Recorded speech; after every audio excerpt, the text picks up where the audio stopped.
City just witnessed one of the most unexpected political upsets in decades. Zohran Mamdani, a 33-year-old democratic socialist, activist, and community organizer, defeated a seasoned establishment figure, Andrew Cuomo, by a landslide. In this video, we're breaking down the 5 decisive factors that propelled Mamdani to the top and ultimately made him the next mayor of New York City. These aren't just talking points. They're the real forces that turned a long-shot candidacy into a historic victory. Mamdani's campaign was built around a single, urgent truth. New Yorkers are being priced out of their own city. His message, NYC should be affordable to all, wasn't just a slogan. It was a direct challenge to the economic forces reshaping the lives of millions.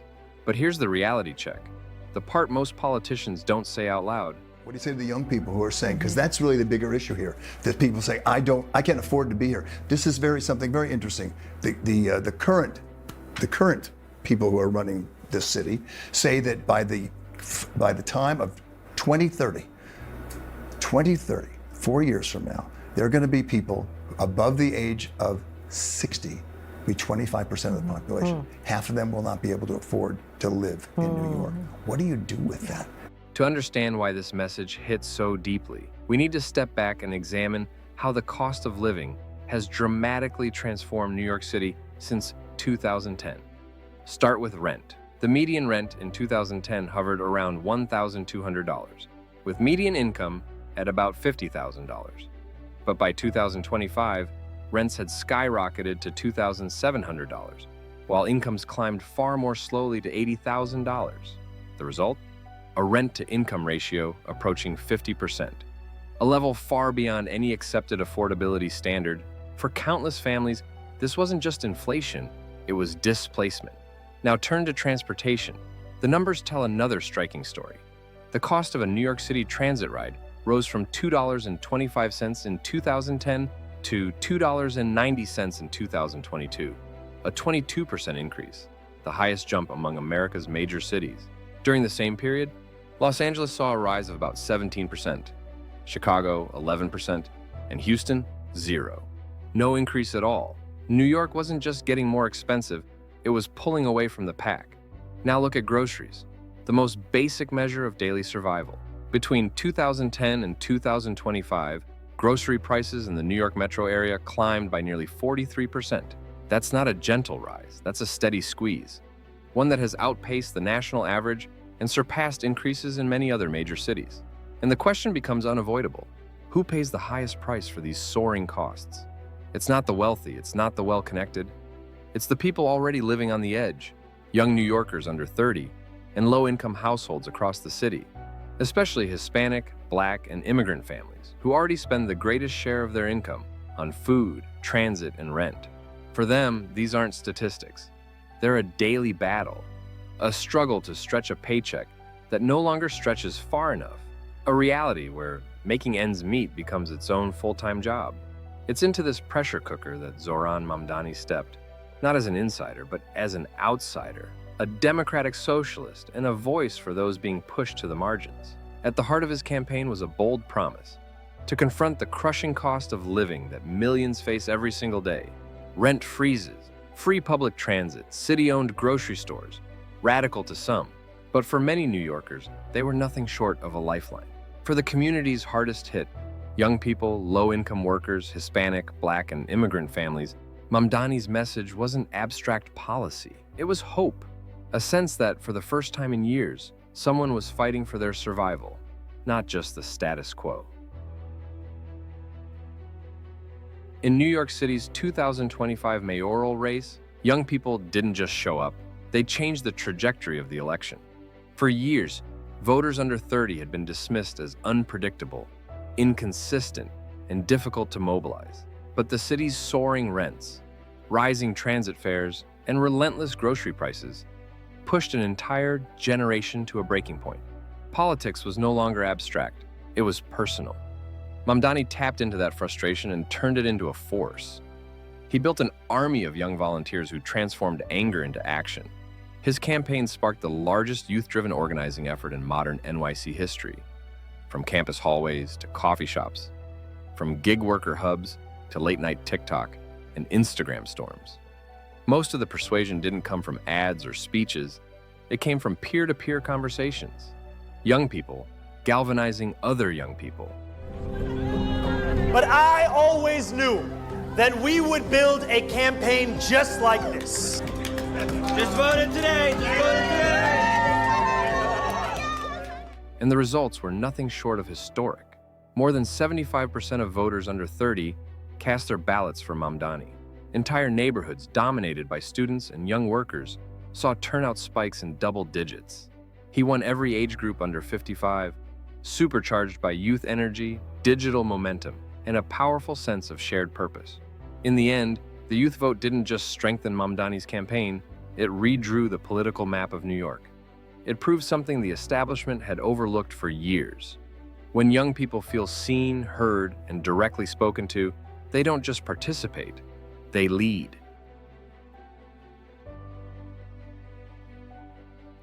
In the 2025 New York City mayoral race, Mamdani's campaign shattered a long-standing myth in American politics. Real power doesn't come from television ads or wealthy donors. It comes from people. And nowhere was that more evident than in the groundbreaking fusion of his field operation and digital grassroots strategy. On the ground, the campaign built the largest volunteer force New York had seen in a generation. Over 1 million doors were knocked, not by consultants or hired professionals, but by students, first-generation immigrants, gig workers, and young New Yorkers who saw their own struggles reflected in Mamdani's message. They were everywhere, on college campuses, in subway stations, inside public housing complexes, in coffee shops, community centers, and neighborhood blocks across all 5 boroughs. Multilingual teams, speaking Bengali, Spanish, Arabic, Mandarin, Haitian Creole, and more, carried the campaign's message directly to people's doorsteps, transforming everyday conversations into political momentum. These are not hands that have been allowed to hold power. And yet, over the last 12 months, you have dared to reach for something greater. Online, the movement was just as powerful. Rather than relying on big checks from the well-connected, the campaign built a fundraising engine powered by small-dollar donations, the most successful grassroots effort in the history of NYC mayoral politics. The average donation was just $27, but a viral clip explaining rent freezes, free buses, or grocery prices unleashed a surge of new contributors. TikTok, Instagram, and WhatsApp didn't just spread the message, they financed the movement. And then came the spark, youth enthusiasm that lit up both worlds. This election is going to show the rest of the country that it's time for change. Circulated endlessly, feeding the energy on the ground and pulling in new supporters by the hour.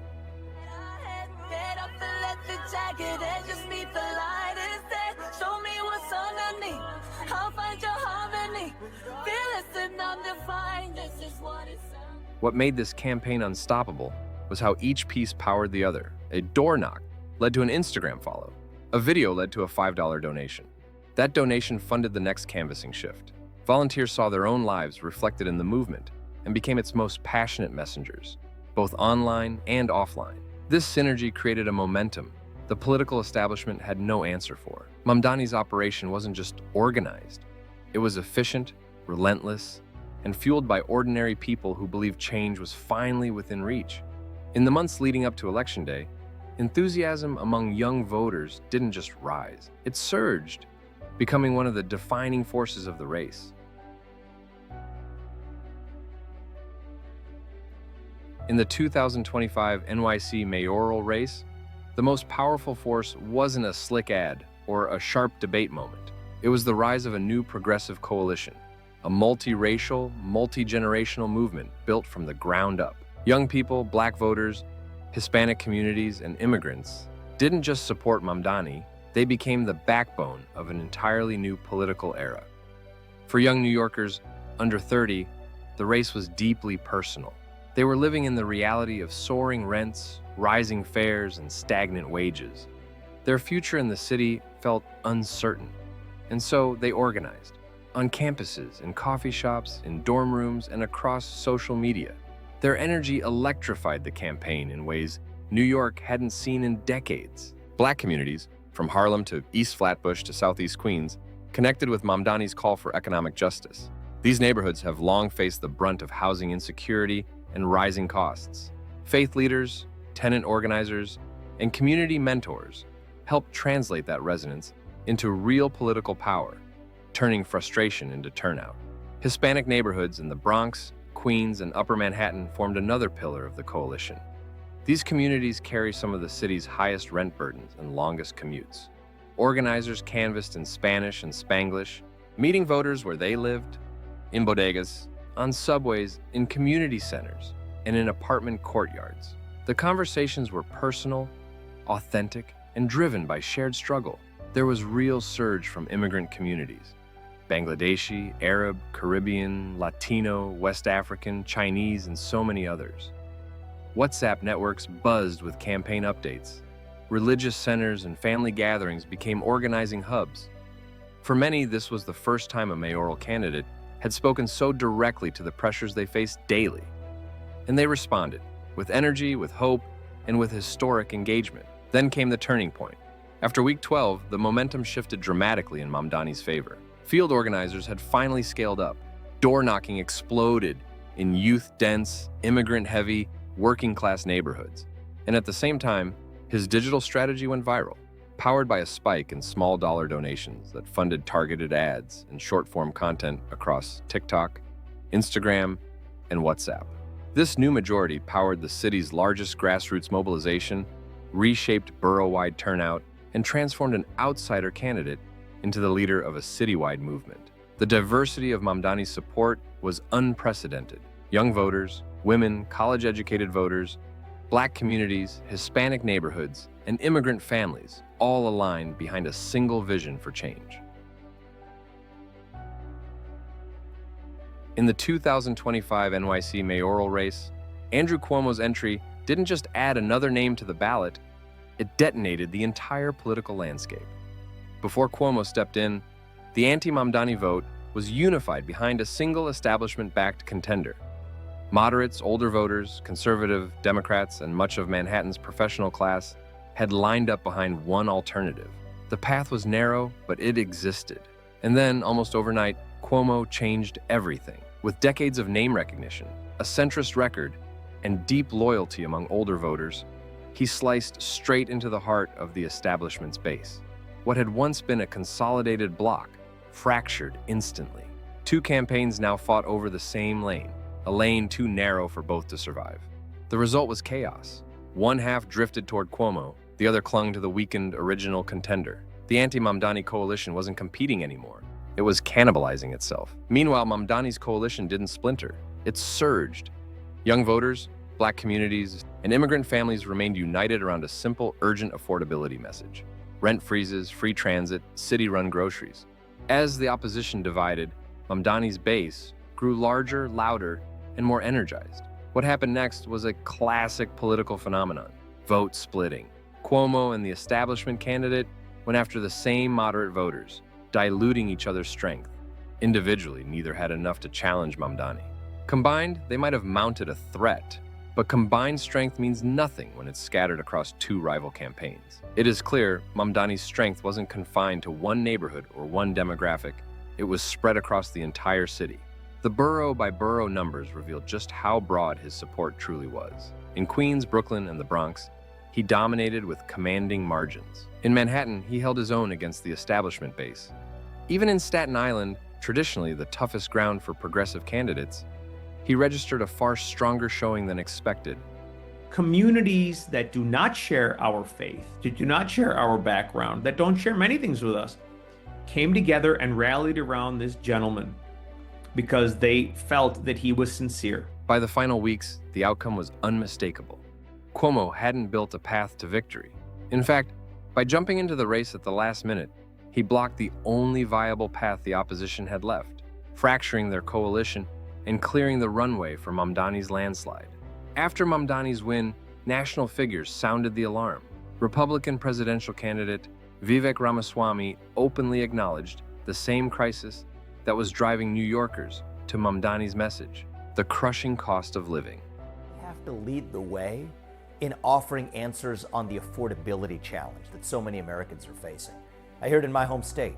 We have to bring down costs, bring down those electricity bills by producing more energy, bring down the cost of housing by building more homes, and by the way, also bringing down property taxes, bring down grocery prices, bring down healthcare costs. Ultimately, the way you fight inflation is stop printing and spending so much money at every level, federal government all the way to state and local.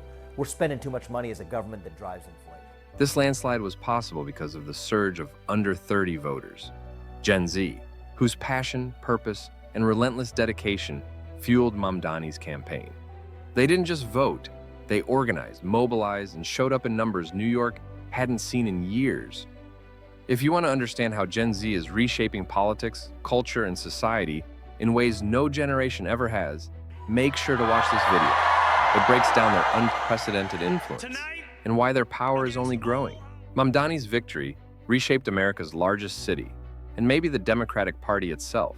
It's proof that when issues like housing, wages, and fairness drive the narrative, the establishment can be challenged and beaten. This isn't just a New York story. It's the blueprint for a new kind of politics. If you enjoyed this deep dive, don't forget to like, share, and subscribe to RECT10 for more data-driven breakdowns of the stories shaping our world.